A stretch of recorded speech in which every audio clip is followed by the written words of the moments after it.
Hello? Oh, there we go.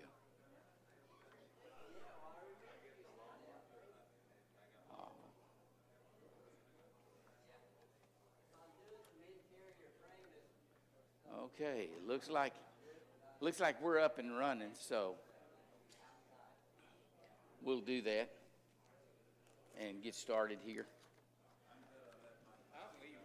You want those? Okay.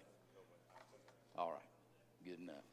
Good morning. It's good to see everybody, and hope your Lord's Day is going well. I listened to Search this morning.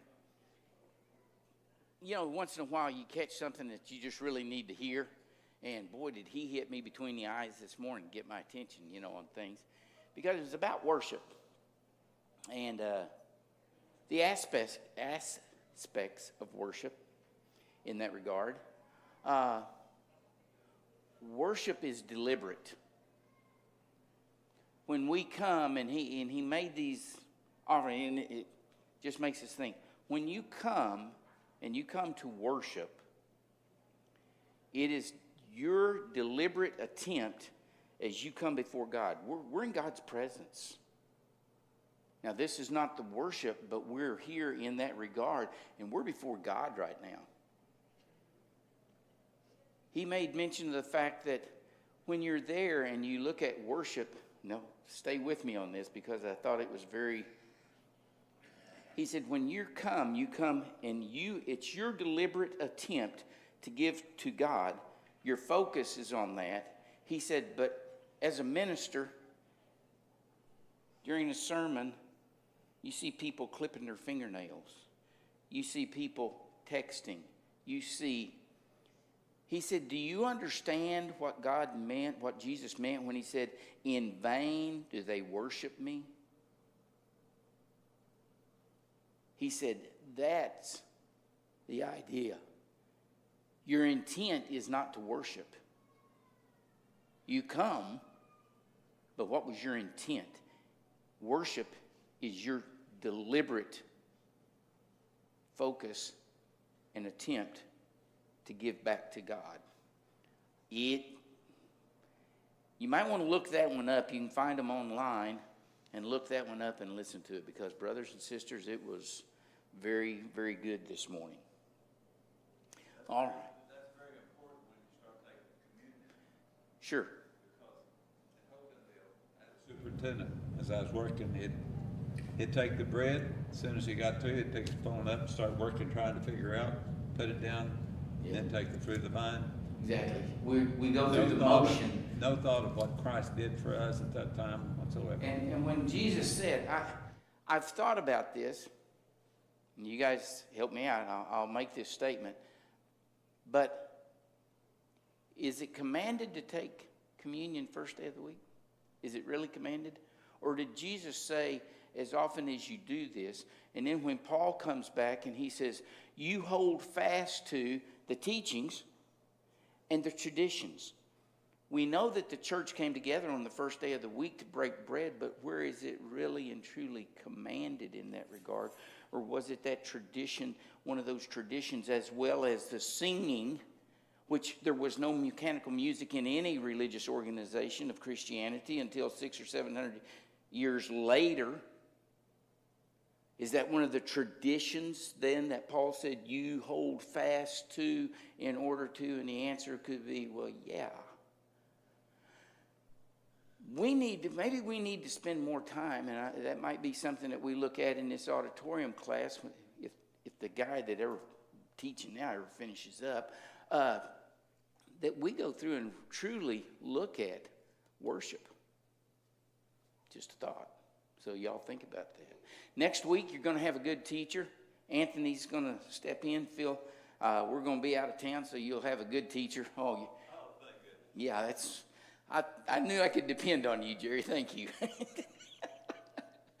But so anyway, we'll get started on that. Wanted to make sure, and I want to thank Anthony ahead of time for somebody that you can definitely, he steps up and you can depend on. So thank you, brother. Appreciate it. All right, as we get started this morning, Anthony made a comment. I wish he'd said it during class instead of after class last week.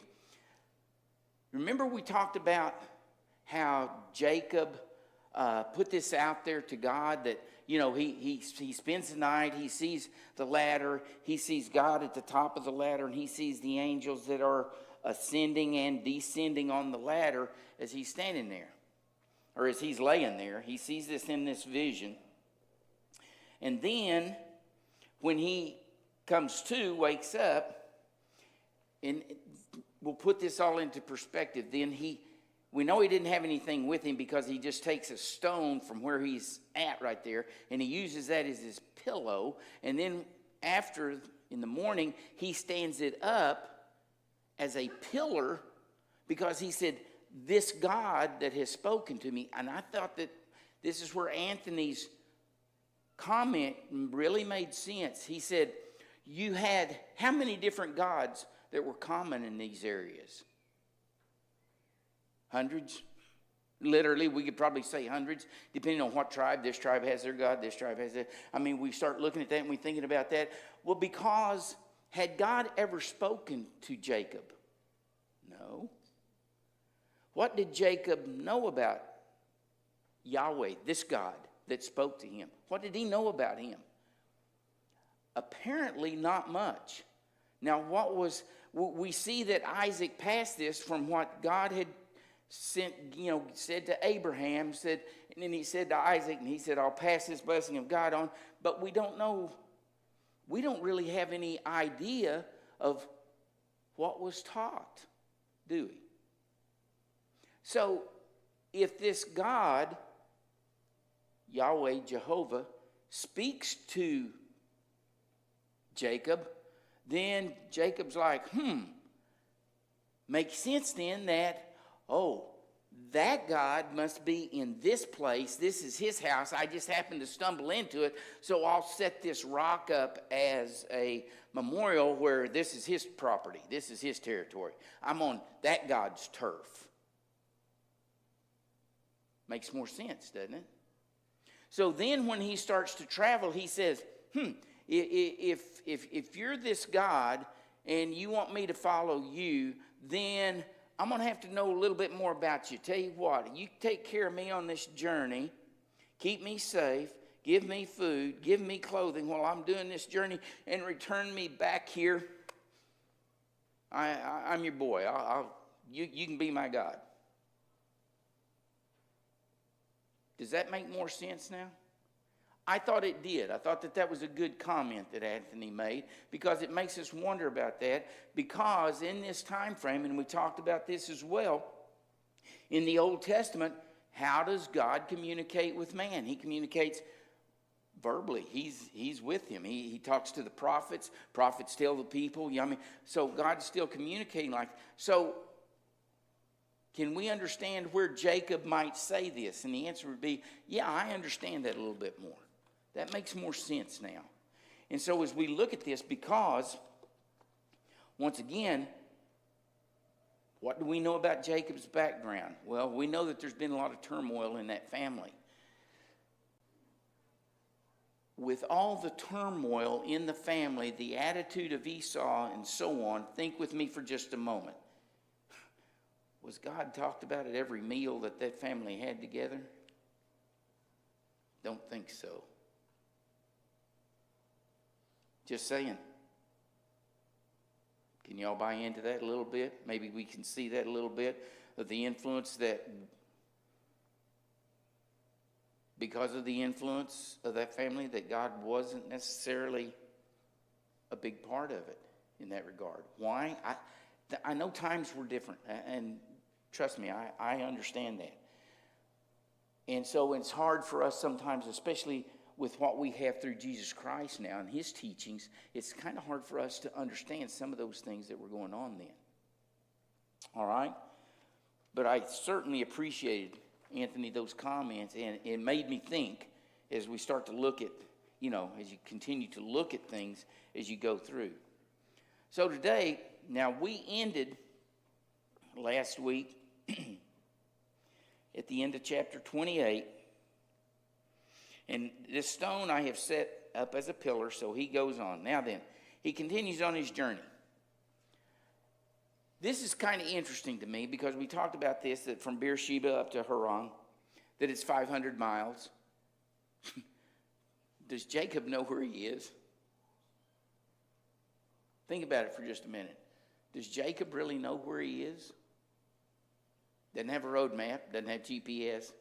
I always, when when they first came out, my wife laughed at me because we had one of those GPS deals. It had a woman's voice in it, so I always called her Rhonda. My wife asked me, said, "Why do you call her Rhonda?"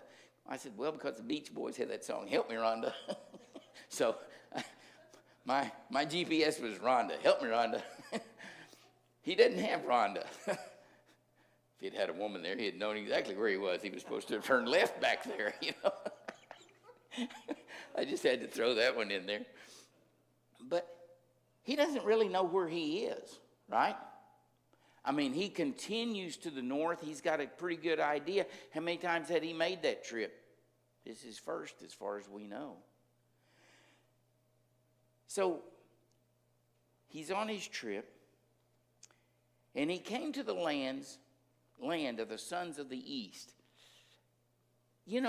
I thought about this morning as well. What language did Jacob speak? Now think with me for just a moment. We got Abraham. Abraham came from his dad. We understand that. He lived in Haran, so we got that. What language did he teach his children? What language did Isaac teach his boys?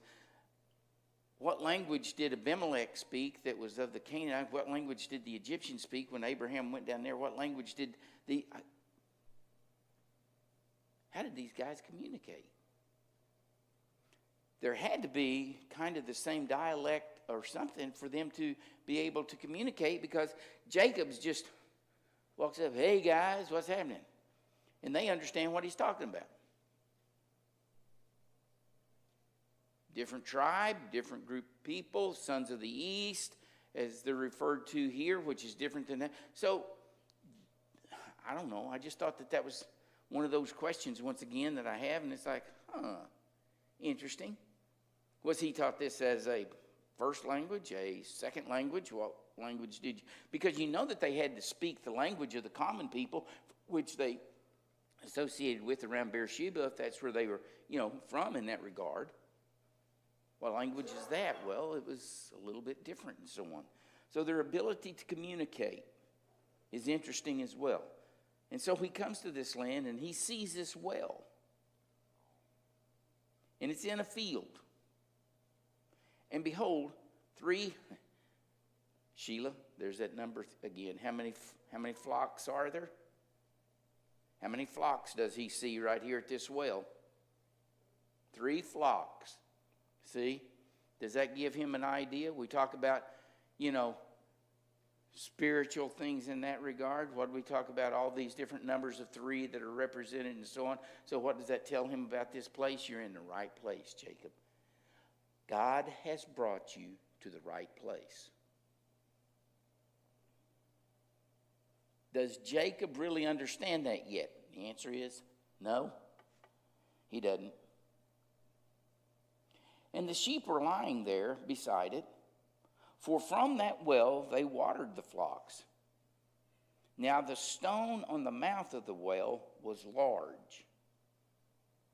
When all the flocks were gathered there, they would then roll the stone from the mouth of the well and water the sheep, and put the stone back in its place on the mouth of the well.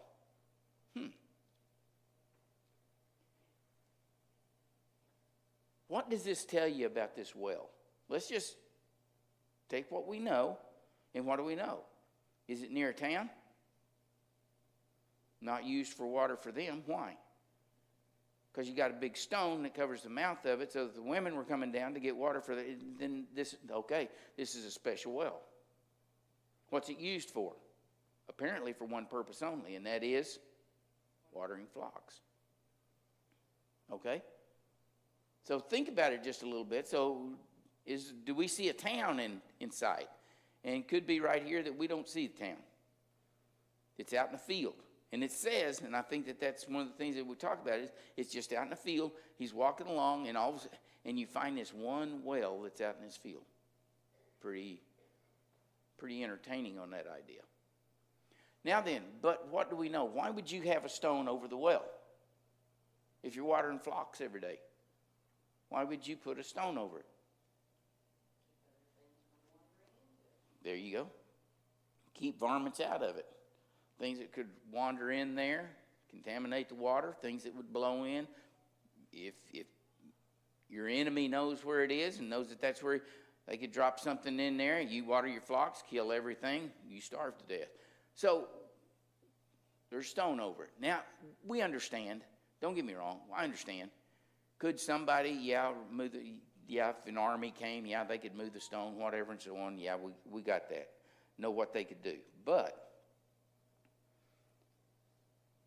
And so they would remove the stone, and when all the flocks were gathered, water the flocks and then put them back. Now think with me for just a moment. There's 3 of them already there, and apparently they can't move the stone. And we know that these are all guys because, why? What does Jacob say when he walks up there? He says, my brothers. Well, if there was women there, you wouldn't be calling them my brothers, would you? Okay. So we know that the shepherds that were there with these flocks, how many were there? We know there was at least 3, possibly more than that, depending on the size of the flock of sheep. And he asked them, where are you from? We're from Haran. Would that make him perk up? Now, going back to what we talked about, Anthony, when Jacob saw that ladder, and he tells this God, you take care of me and get me in the right place with food, water, clothing, and all this kind of stuff, and I'll be your boy. Where is he?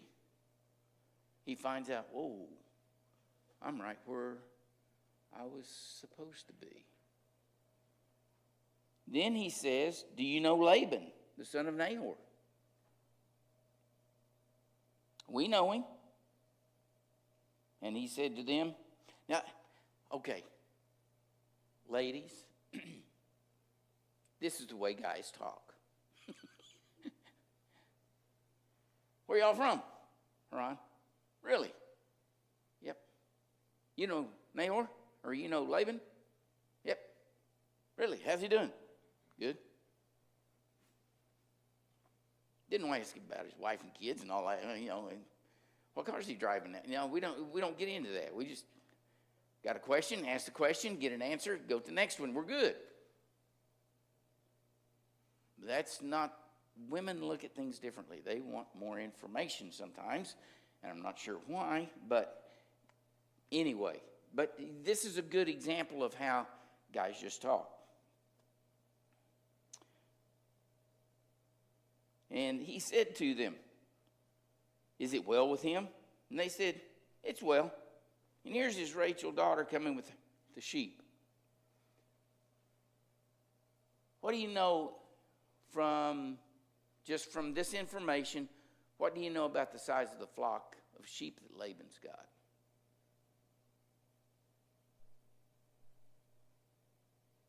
Is it huge? Or is it probably kind of small? Probably kind of small. Does Laban have any sons? I don't guess he does. And so consequently, his daughter, and in this regard, she is a younger daughter. Is this the only kid? We're not sure. We just know that she's got a sister that we talk about later on. But it's kind of a small. Now then, I say this because I've read on over and no part of the rest of the story, that this is a small flock. Laban's doing all right, but he hasn't really prospered the way that Abraham and Isaac did. And of course, Jacob, what does Jacob have? Yeah, he got his backpack, clothes on his back, and he's there.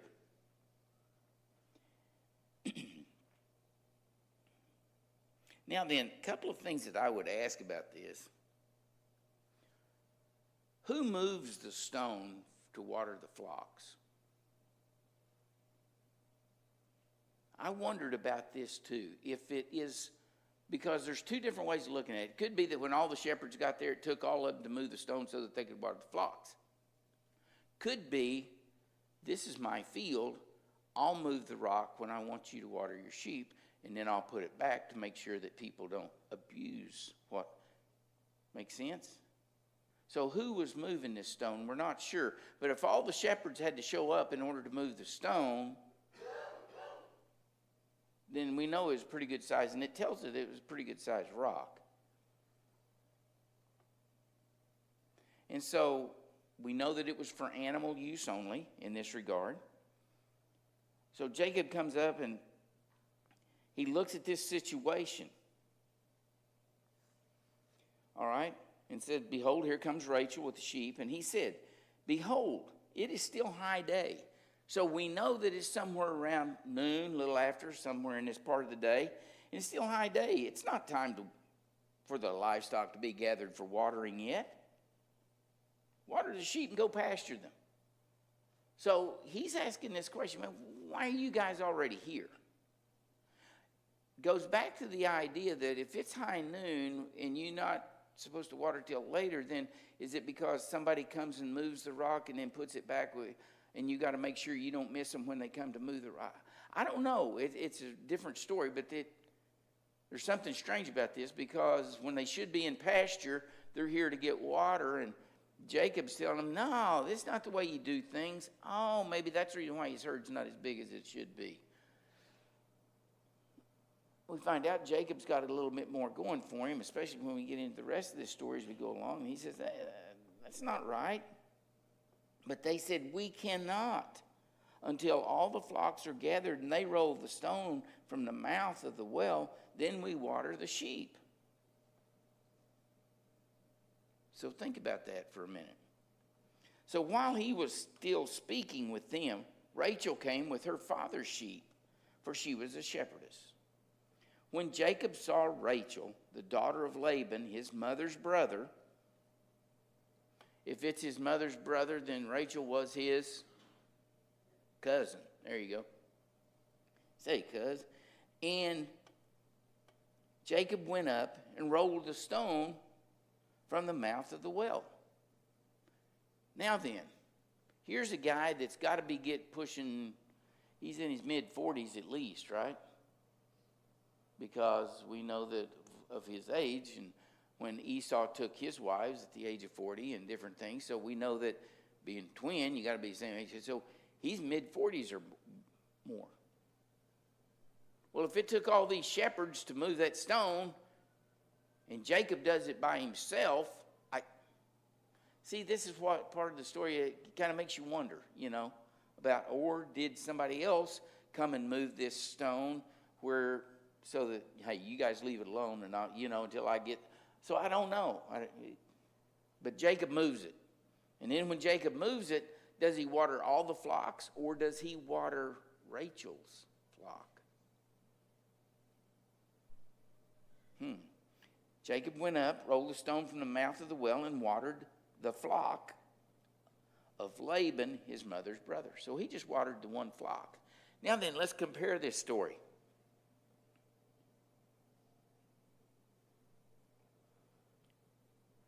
When Abraham sent his servant to fetch Isaac a wife, what did he send? 10 camels loaded with all kinds of good stuff. When he gets to the well, what does Rebekah do? Rebekah watered his camels, all 10 of them, and we said they can drink about 50 gallons apiece. That's 500 gallons of water that woman drew and poured out and did this. And instead, now then we got Jacob here, and the story turns. What has Jacob got?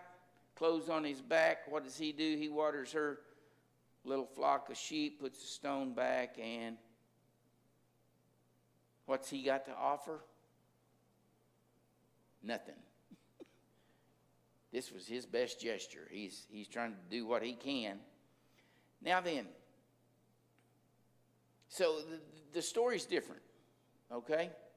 Same families, same kind of intel, but now then I want you to think with me for just a moment. When Abraham sent to get Isaac a wife, he sent his servant. We don't know the servant's name, but we know that the servant went. Who did most of the interaction with the servant? Laban did, right? So what does Laban have memory of when his sister was taken as a wife? Right? Ooh. Yeah, he brought some good gifts. Story's different. So after Jacob waters the flock, then Jacob kissed Rachel, lifted his voice, and wept. Girls, if you were out on a date, guy brought you a nice cold, women drink Dr. Pepper more so than Pepsi. I was going to say Pepsi, but it brought you a nice cold Dr. Pepper, and you're sitting there and you're sipping on it, and then when he brings you the drink, and then he kisses you on the cheek and starts crying. What are the odds of a second date? And it's like, wait a minute, especially when it's the first time you've ever met him. You just walk into a place, sit down, and he comes over and brings you Dr. Pepper, kisses you on the cheek, and then starts crying. You'd be looking for the exit, right? Come on. Y'all loosen up a little bit. Really, I mean, that's human nature, right? Because we look at this. When this happens, though, let's go back and look at Jacob.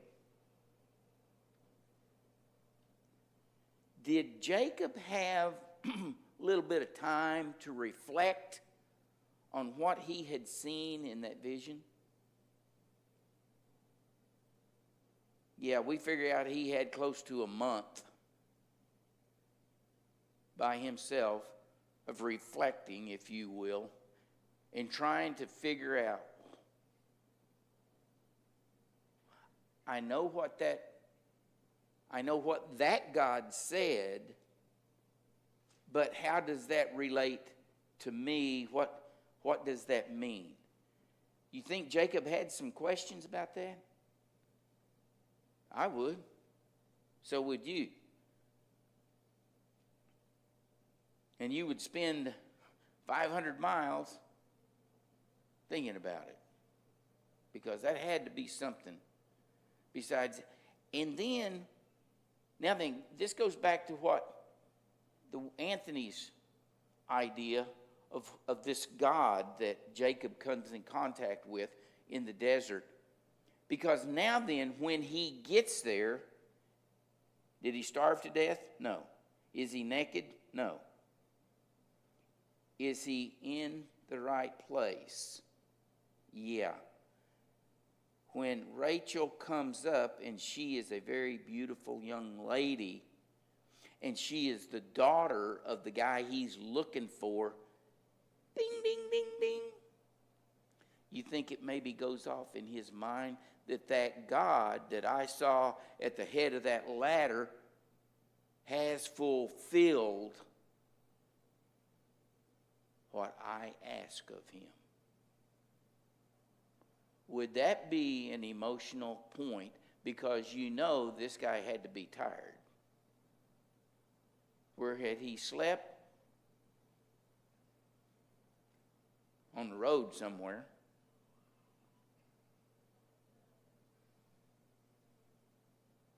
For a month.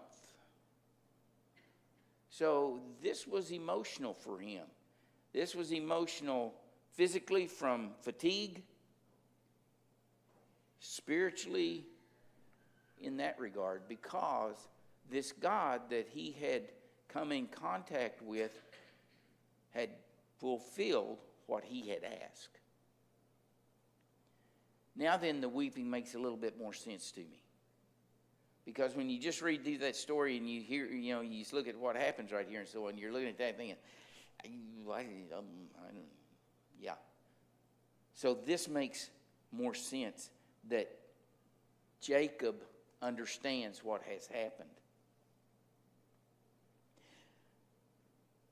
Jacob told Rachel that he was a relative of her father, and he was Rebekah's son, and she ran and told her father.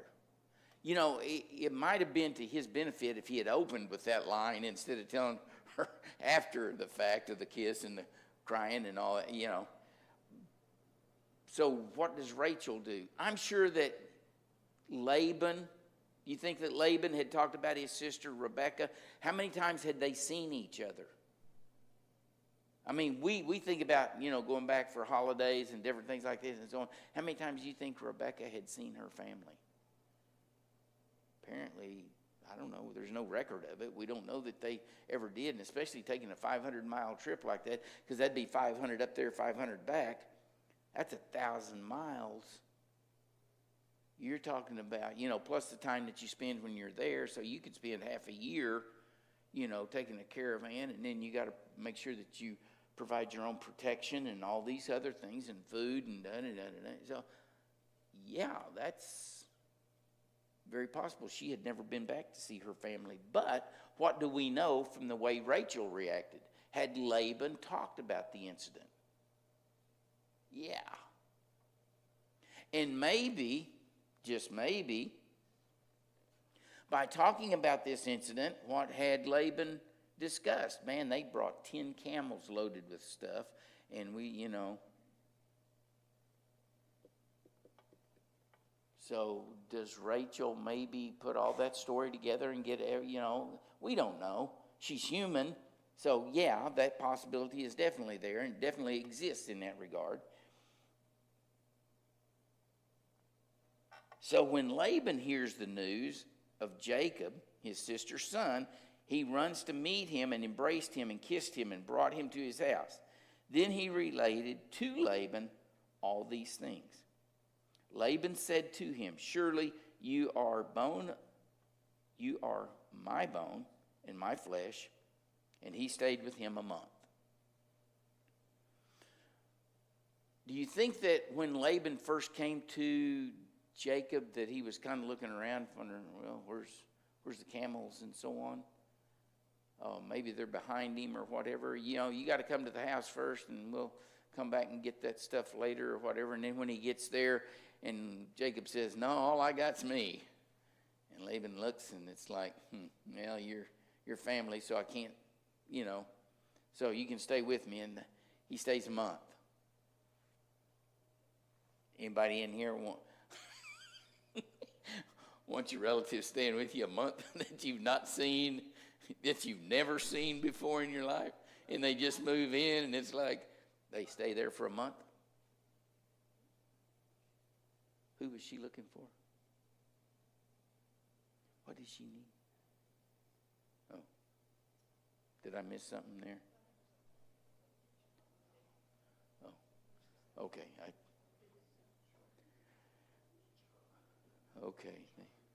I think Sandy went to help. They'll get it figured out. Miss Wanda will take care of it. I promise you.